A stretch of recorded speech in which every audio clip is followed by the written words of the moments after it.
Picture this. You're a merchant traveling through Wallachia in the year 1462. The autumn sun filters through dense forests as your horse-drawn cart creaks along a rutted road. You've heard whispers in the taverns about the voivode who rules these lands, but you dismiss them as superstition. The countryside seems peaceful enough. Children play near village wells. Smoke rises from cottage chimneys. You can smell freshly baked bread from a nearby farmhouse. Then you round a bend, and your blood runs cold. Before you stretches what witnesses would later call the Forest of the Impaled. Thousands upon thousands of wooden stakes pierce the sky, each bearing the rotting corpse of a human being. Men, women, even children, arranged in geometric precision. Some have been there for weeks, their bodies picked clean by crows. Others are fresh, still writhing in their final agonies. The stench is unbearable. Your horse refuses to move forward. And at the center of this grotesque display, dining calmly at a table surrounded by death, sits the man responsible. Vlad III of Wallachia, known to history as Vlad the Impaler. What this prince did to his own people, to his enemies, and to anyone who crossed his path represents one of the most disturbing studies in systematic cruelty ever recorded.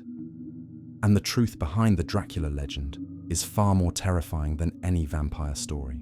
Before diving into these forgotten stories of survival and suffering, if you enjoy learning about the hidden truths of history, consider hitting that like button and subscribing for more content like this. And please comment below to let me know where you're listening from.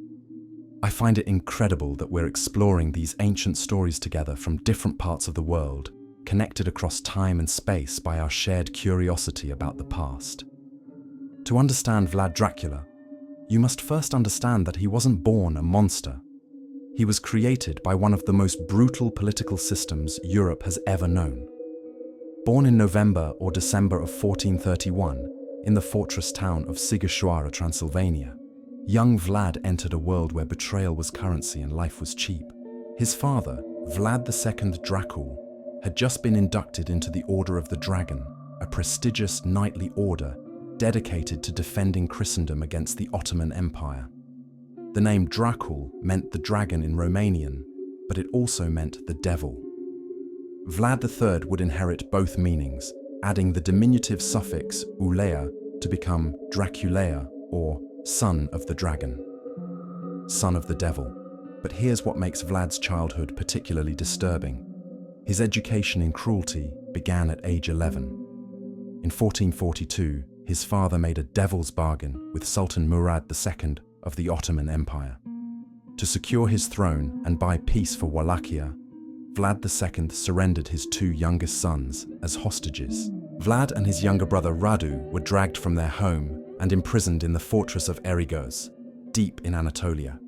Imagine being torn from everything you know, unable to speak the language, surrounded by the very people your family had sworn to fight against. What happened in those Turkish dungeons would fundamentally break something inside the young prince. The Ottomans were masters of psychological warfare, and they used every tool at their disposal to reshape these hostage princes. Vlad was beaten regularly. According to Ottoman chronicles discovered in the Topkapi Palace archives, he was subjected to what they called educational correction, a euphemism for systematic abuse designed to instill absolute obedience. His younger brother Radu, more beautiful and compliant, became a favorite of the Sultan's court. The whispers say he was inducted into the Sultan's personal chambers, but Vlad refused to bend. Every beating, every humiliation, every moment of helplessness was stored away, fermenting into a rage that would one day consume entire armies. A Venetian diplomat named Thomas Eppendorfer wrote in 1445 that the young Wallachian prince had developed eyes that burned with such intensity that servants feared to meet his gaze. At 13 years old, Vlad had learned the most important lesson of his life. Power was the only thing that mattered, and fear was the most efficient tool for wielding it. The Ottomans had shown him how to break men's spirits. He would become their greatest student, and then their most terrifying enemy. While Vlad rotted in captivity, Wallachia was tearing itself apart. His father, Vlad Dracula, was playing a dangerous game, switching allegiances between the Ottoman Empire and the Hungarian kingdom, like a man jumping between two sinking ships. In December 1447, the game finally caught up with him. Wallachian boyars, the noble class who held real power in the principality, allied themselves with John Hunyadi, the Hungarian regent. They cornered Vlad II and his eldest son Mircea near the town of Baltani. What they did next would haunt the younger Vlad for the rest of his life. They buried Vlad II alive. Contemporary records describe how he was forced to kneel in a freshly dug pit while earth was shoveled over him, slowly suffocating as he clawed at the dirt filling his mouth and lungs. But Mircea's fate was even worse. The boyars wanted to send a message, so they took the prince's eldest son to a cemetery in Targoviste and burned out his eyes with red-hot iron stakes.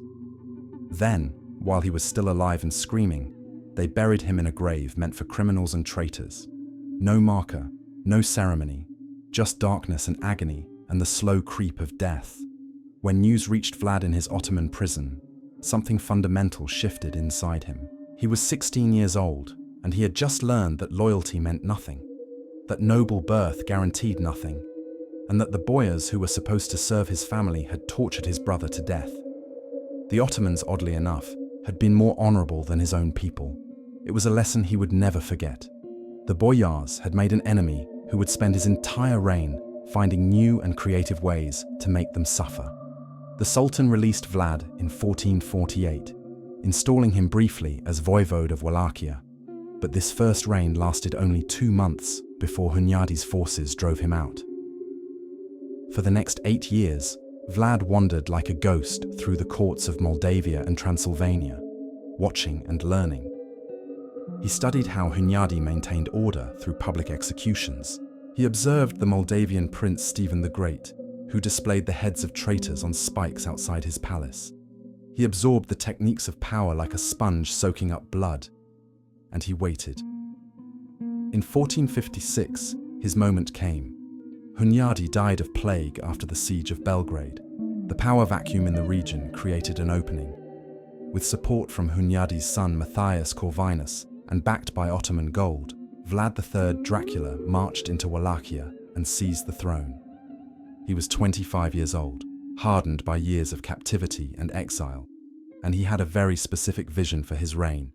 Wallachia would be strong, it would be unified, and it would be purified through fear and pain. His first act as voivode set the tone for everything that followed. On Easter Sunday, April 1459, Vlad invited all the boyar families of Wallachia to a great feast at his palace in Targoviste. These were the same families who had murdered his father and brother. They came in their finest clothes, expecting a celebration. The palace was decorated with spring flowers. Wine flowed freely. Musicians played. And then, in the middle of the feast, Vlad stood up and asked a simple question. How many princes have ruled during your family's time? The boyars, drunk and confident, boasted about the answer. Some families had seen 30, 40, even 50 princes come and go. They were proud of their power to make and unmake rulers. They didn't understand they were signing their own death warrants. Vlad smiled. Then he gave the order. Guards poured into the hall. The oldest boyars, those who had directly participated in his father's murder, were seized immediately. Vlad had them impaled right there in the palace courtyard while their families watched. But here's what makes this particularly calculated. He didn't kill them quickly. Impalement, when done correctly, could keep a victim alive for days. A blunt stake was inserted through the body, carefully guided to avoid major organs, then hoisted upright. Gravity did the rest, slowly pulling the body down onto the stake while the victim remained conscious, feeling every inch of their descent. Contemporary accounts describe how some victims lived for up to 3 days, begging for water that never came. But the younger boyars and their families faced a different fate. Vlad marched them, still in their Easter finery, over 50 miles north to the ruins of Ponari Castle. There, at sword point, he forced them to rebuild the fortress stone by stone. They worked until their hands bled, until their fine clothes hung in tatters, until they dropped dead from exhaustion. Those who faltered were impaled immediately as examples to the others. By the time Ponari Castle was complete, most of the old Boyar families had been exterminated. Vlad had accomplished in one day what most rulers took years to achieve: the complete restructuring of his noble class through systematic terror. A merchant named Jacob of Lüneburg, traveling through Wallachia in late 1459, wrote in his diary, "The prince has created a new kind of silence, not the silence of peace, but the silence of a graveyard. Men whisper in the streets, afraid their own shadows might betray them." But Vlad's campaign against the Boyars was only the beginning. He had a much larger vision, the complete moral reformation of Wallachia through fear. He wanted to create a society so terrified of punishment that crime would become unthinkable, and his methods for achieving this would make the Easter Massacre look almost merciful by comparison. What you're about to hear represents the systematic application of cruelty as statecraft, and it worked in ways that still disturb historians today. Vlad understood something that modern psychologists would later confirm. Humans are far more afraid of unpredictable, creative violence than they are of simple death. So he made punishment into theatre, into art, into a form of psychological warfare that would echo through generations. He began with the merchants, a class he particularly despised for their perceived dishonesty. In the town square of Brasov, Vlad set up what witnesses called the Golden Cup. It was an exquisite chalice, encrusted with precious stones, placed on a pedestal in the center of the marketplace. Any traveler could drink from it freely. And here's the disturbing part. In 6 years of Vlad's reign, despite thousands of people using it daily, no one ever stole it. Why? Because everyone knew what happened to thieves in Wallachia. The punishment for theft wasn't impalement. That would be too predictable. Instead, Vlad developed a graduated system of creative tortures designed to match the crime. A merchant caught using false weights might have molten gold poured down his throat, killed by the very greed that motivated his crime. A baker who sold underweight bread would be impaled on a stake made from his own oven wood. A nobleman caught in adultery would have his genitals removed and fed to dogs while his lover watched, before both were impaled side by side. The cruelty was always thematic, always designed to send a message, always calculated to maximize psychological impact on witnesses. But it was the beggars and sick who faced perhaps the most shocking fate. In the winter of 1460, Vlad became concerned about the number of poor, disabled, and chronically ill people wandering through Wallachia. A German pamphlet from 1463 describes what happened next in horrific detail. Vlad invited all the beggars, the lame, the blind, and the sick to a great feast in Târgoviște. Hundreds came, drawn by the promise of food and shelter during the brutal winter months. They were fed the finest meats, given wine, allowed to eat until they couldn't move. Then Vlad appeared and asked them, "Would you like to be without cares, lacking nothing in this world?" Confused but hopeful, they cheered yes. Vlad had the building locked and set on fire. Every single person inside was burned alive. When his advisors asked why, Vlad explained with chilling logic, "I did this so that they would not burden others, so that no one will be poor in my realm, and also so they would not suffer in this world from poverty or sickness." In Vlad's mind, he had done them a favor. He had ended their suffering permanently. This is what makes his psychology so disturbing. He genuinely believed he was creating a perfect society, one purified of weakness, dishonesty, and disorder. And he was willing to burn alive hundreds of helpless people to achieve it. What historians find particularly chilling is the efficiency of his terror.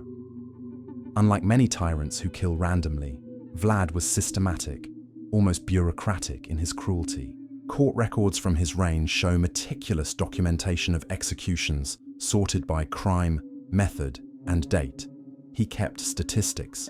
He measured the effectiveness of different torture methods based on how long victims survived and how much fear they generated in witnesses. He was conducting experiments in human suffering, and he was very, very good at it. A Saxon merchant named Michael Beheim chronicled dozens of specific cases. One story involves a foreign merchant who made the mistake of leaving his cart unattended in Targovište. When he returned, he found that 160 gold ducats had been stolen. Terrified, he reported the theft to Vlad, expecting to be blamed. Instead, Vlad promised to find the thief and return the money. That night, he had exactly 160 ducats placed in the merchant's cart, plus one extra.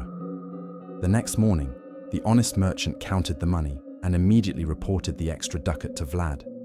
The prince smiled and told him, "Go in peace. If you had kept that extra ducat, I would have impaled you alongside the thief I caught last night." Then he showed the merchant the garden, where the real thief was already rotting on a stake, tongue cut out to prevent him from begging for mercy. The message was clear. Vlad's surveillance network was perfect, his justice inescapable, and honesty was the only path to survival. Fear became more effective than locks. The threat of creative torture became more powerful than laws. Wallachia became the safest place in Europe to travel, but only because it was simultaneously the most terrifying.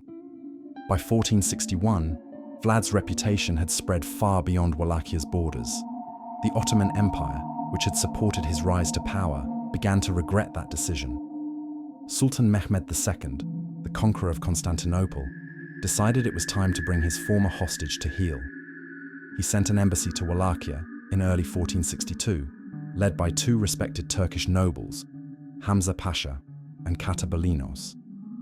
Their mission was simple: demand that Vlad pay his overdue tribute and present himself at the Ottoman court to demonstrate his loyalty. Vlad received them cordially. He listened to their demands. He appeared to consider the Sultan's terms, and then he asked them to remove their turbans as a sign of respect in his presence, as was Christian custom. The ambassadors refused, explaining that Islamic law forbade them from removing their head coverings before anyone except Allah. It was a matter of religious principle, they said, and the Sultan would understand. Vlad nodded thoughtfully. Then he said something that would echo through history. "Since you are so dedicated to maintaining your customs, let me help you keep them forever." He ordered his guards to nail the turbans to the ambassadors' heads, hot iron nails driven through cloth and skull into brain tissue. The ambassadors screamed, they thrashed, they begged.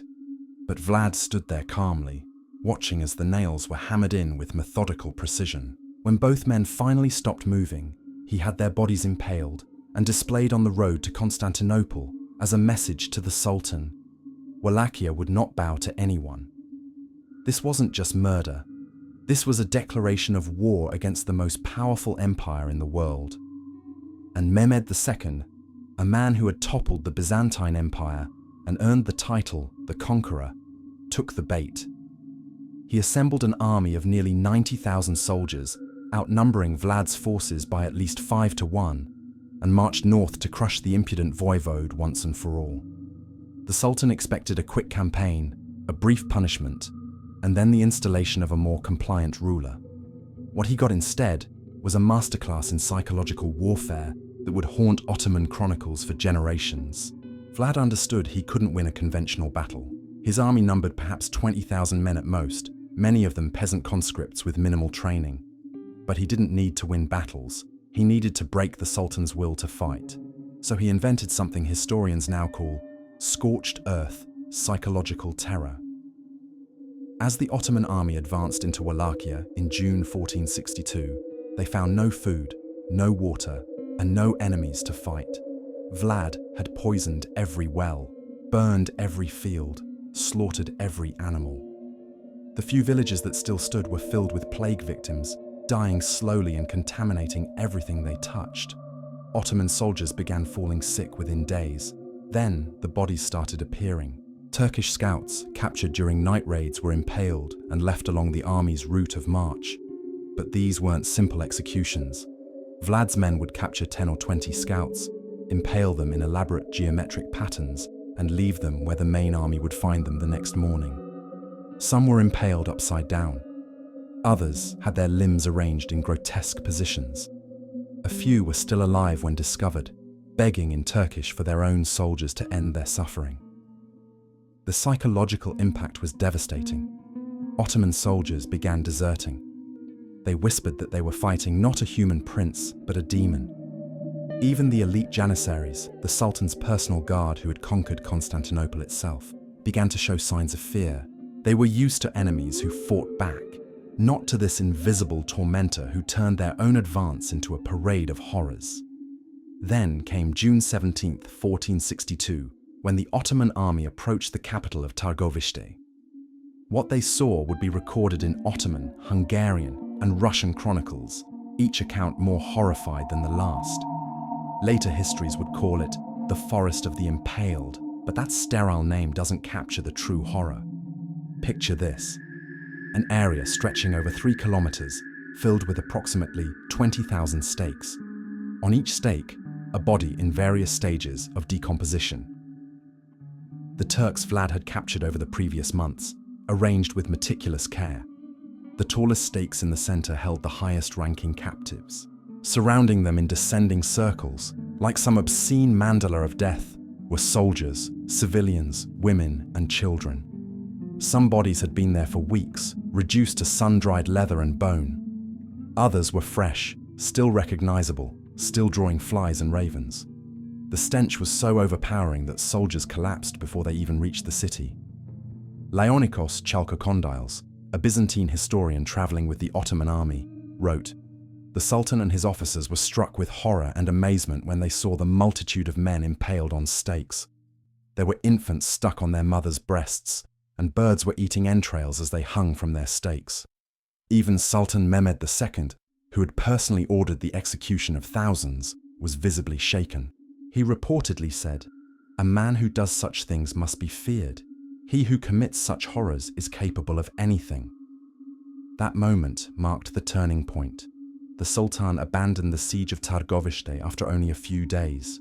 His army retreated in near panic, harassed constantly by Vlad's cavalry conducting nighttime raids.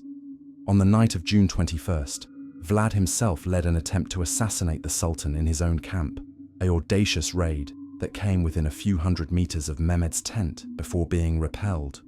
Even in retreat, the Sultan was hunted like prey. But here's what's rarely mentioned in the legendary accounts.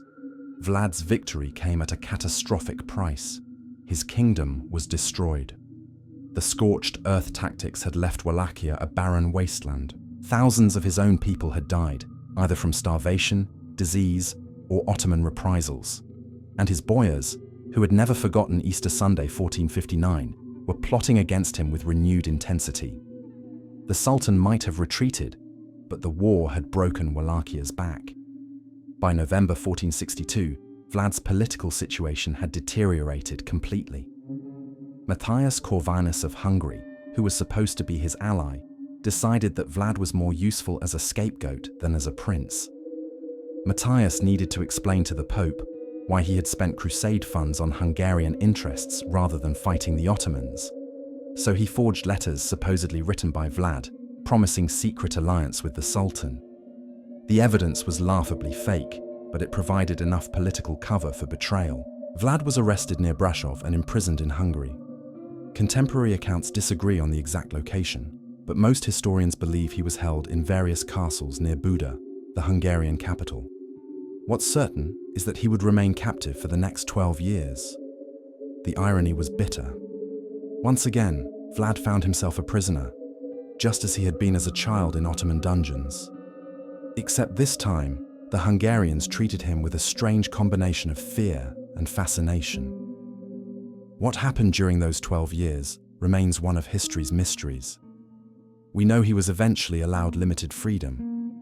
We know he married a member of the Hungarian royal family, possibly a cousin of King Matthias. We know he had at least 2 sons during this period. But we also know, from letters and chronicles, that his reputation had grown to mythic proportions. German printers had begun producing pamphlets about the wild prince from Wallachia, filled with increasingly exaggerated tales of his cruelties. These were among the first mass-produced books in European history, printed on the newly invented movable type presses, and they spread Vlad's legend far beyond anyone's imagination. A 1463 pamphlet titled The Shocking Story of a Wild, Bloodthirsty Man, Dracula Voivode, became a bestseller across the German-speaking world.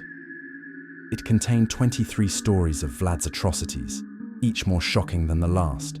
Some were true, many were embellished, a few were complete fabrications. But truth didn't matter. Vlad had become a symbol, a cautionary tale, a monster that parents used to frighten children into obedience. The real man was disappearing beneath layers of legend, even while he still lived. In 1474, Vlad's fortune changed once more. The Ottomans had installed his younger brother Radu, the beautiful one who had thrived in Turkish captivity, as voivode of Wallachia. But Radu's health was failing, and the political situation demanded a stronger ruler. Matthias Corvinus, now convinced that Vlad's particular brand of ruthlessness was exactly what the region needed, agreed to release him and support a return to power. On November 26, 1476, at age 45, Vlad III Dracula rode back into Wallachia as voivode for the third and final time. But the man who returned was different from the one who had left. Prison had aged him. The German woodcuts from this period show a haunted face, prematurely weathered, with those intense eyes now surrounded by deep lines. He had lost most of his teeth, common for the era, but giving him a grotesque appearance that only fed his monstrous reputation. And something else had changed. The absolute confidence, the unwavering certainty that had characterized his earlier reign, seemed diminished. For the first time in his life, Vlad Dracula appeared uncertain. His final reign lasted less than 2 months.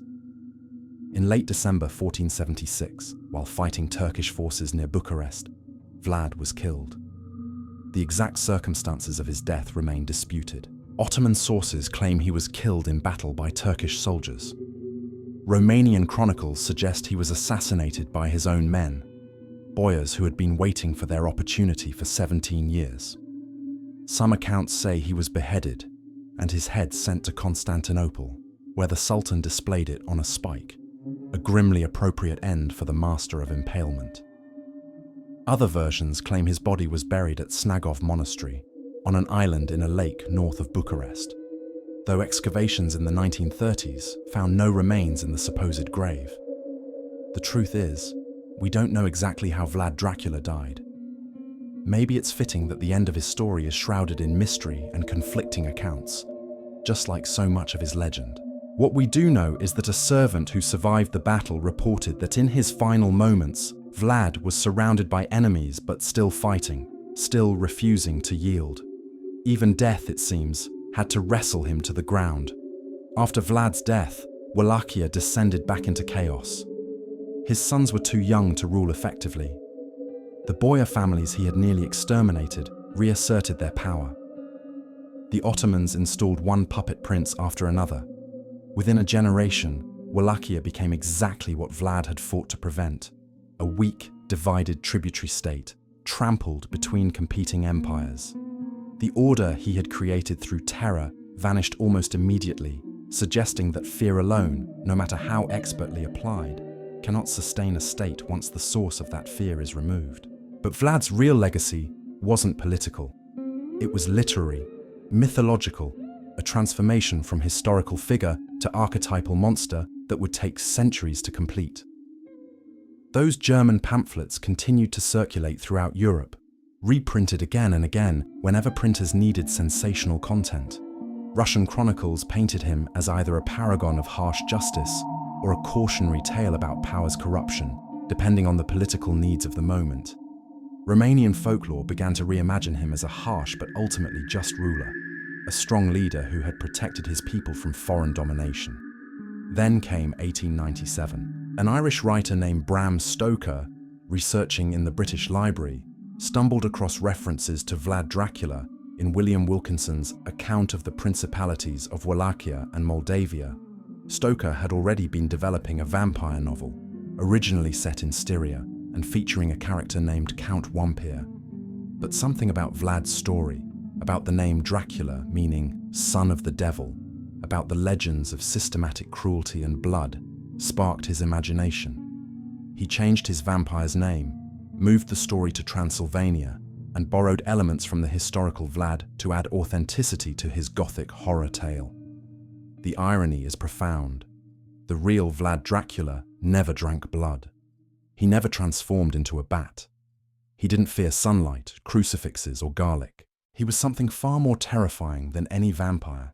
He was a human being who had discovered that systematic cruelty, applied with intelligence and creativity, could reshape society through pure fear. The fictional vampire has to be invited across thresholds. The real Vlad kicked down doors and impaled entire families.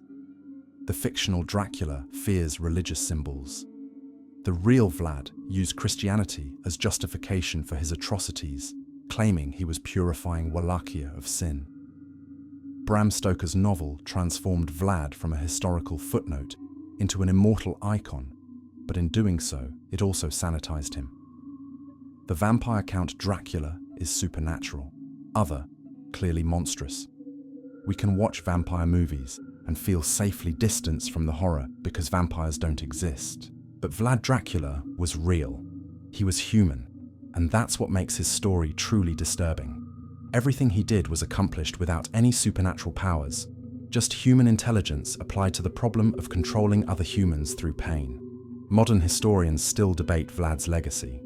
Romanian nationalists point to his resistance against Ottoman expansion, arguing that his methods, while brutal, were necessary to preserve Romanian independence during an existential crisis. They note that every major power of his era employed mass execution and public torture as political tools. Vlad, they argue, was simply better at it than most. Western European historians tend to view him more critically, seeing his reign as an extreme case study in tyranny and sadism. But both perspectives agree on one thing. Vlad Dracula was remarkably effective at what he did, and what he did was create and maintain order through the systematic application of creative violence. Consider the mathematics of his cruelty. Conservative estimates suggest that during his 6 years of reign, Vlad personally ordered the execution of between 40,000 and 100,000 people. In a principality with a total population of perhaps 500,000, this represents somewhere between 8 and 20% of the entire population killed in the name of order. For comparison, Stalin's purges killed approximately 2% of the Soviet Union's population over several decades. Vlad achieved comparable demographic devastation in a fraction of the time, in a fraction of the territory, with medieval technology. But here's what makes this even more disturbing. It worked. By all accounts, Wallachia during Vlad's reign had virtually no crime. Trade flourished because merchants felt safe. The famous Golden Cup story wasn't just legend. Multiple independent sources confirm that theft had essentially been eliminated through fear. Foreign ambassadors marveled at how quickly justice was dispensed, how efficiently the state functioned, how absolute the prince's authority had become. Vlad had created what modern political theorists would call a total security state, one where surveillance, punishment, and fear combined to create near-perfect social control. The psychological research on tyranny and terror confirms what Vlad understood instinctively. Unpredictable, creative cruelty is far more effective at controlling populations than mere execution. Death is relatively simple. The mind can comprehend it. But the fear of being impaled, of lingering in agony for days, of having your torture customized to match your crime, that kind of fear burrows deep into the human psyche. It doesn't just deter the individual, it creates a culture of compliance that perpetuates itself through rumor and imagination. People begin policing themselves because their own minds have become instruments of control, imagining punishments worse than any reality. Vlad also understood the power of spectacle. His executions weren't hidden away in dungeons, they were public performances, carefully staged to maximize psychological impact. The Forest of the Impaled wasn't just about killing 20,000 people. It was about arranging them in patterns that created a specific emotional response in viewers. It was about transforming death into art, into architecture, into a message that would be carried by traumatized witnesses to every corner of the known world. In modern terms, Vlad was one of history's first practitioners of propaganda through terror, using atrocity as a form of mass communication. There's a chilling detail in the historical records that perfectly encapsulates this approach. When Vlad dined among the impaled, as multiple sources describe, he reportedly ordered musicians to play cheerful melodies. He would eat slowly, drinking wine, occasionally asking his advisors questions about governance or diplomacy, all while surrounded by dying men and women. When asked how he could enjoy a meal amid such suffering, he explained that the sweetness of wine tasted better when contrasted with the bitterness of justice. He was demonstrating absolute control, not just over his victims' bodies, but over his own emotional response to their suffering. It was a performance designed to prove that he was beyond normal human empathy, that he had transcended mere cruelty into something approaching the divine right to judge and punish without remorse. This is what separates Vlad from common sadists. He wasn't killing for pleasure, at least not primarily. He was killing with purpose, with strategy, with a clear vision of the society he wanted to create. Every impalement was a lesson. Every execution was a message. Every act of torture was a tool in a larger project of social engineering. The fact that he may have enjoyed it, that contemporary accounts suggest he dined cheerfully among the dying, only makes it more disturbing because it reveals a mind that had successfully rationalized extreme violence as not just necessary, but righteous. When modern Romanians celebrate Vlad as a national hero, they're not wrong to recognize his role in resisting Ottoman expansion. When horror fans thrill to Dracula stories, they're not wrong to sense that something genuinely terrifying lurks beneath the vampire legend. Both responses are valid because Vlad Dracula contained multitudes. He was defender and destroyer, patriot and tyrant, human and monster.